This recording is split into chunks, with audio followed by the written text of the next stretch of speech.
For those of you who haven't heard the news, in just 4 years, the International Space Station will be gone for good. And NASA is currently in a race to figure out what their next move is. Honestly, from everything I'm reading, this does not look good.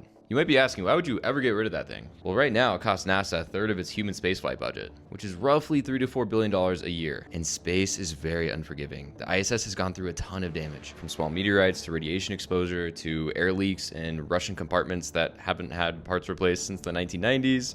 Yeah, but when are they going to replace it? Well, we don't exactly know yet, but it's almost certainly going to be built by a private company, and NASA hasn't even said when they're going to pick the company. But they're aiming to have a fully functional new space station by 2030 to 2032. But here's a massive problem. This decision process with NASA picking a private company has already been delayed. Who says it's not going to be delayed even more? And in the event that years go by and NASA can't really figure out how they're going to maintain the ISS, and with scheduled decommissioning in 2030, I mean, we might not have a presence up in space. And guess which country will have the only functional space station?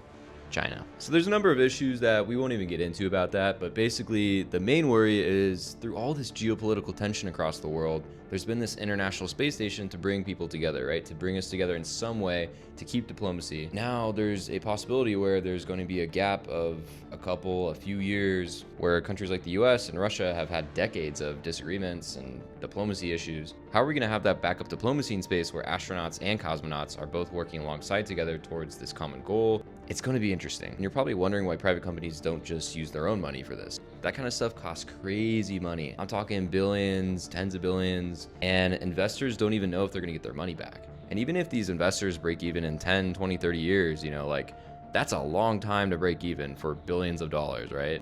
And not even to make a single dollar profit. What do you guys think about this whole thing? I think it's absolutely crazy.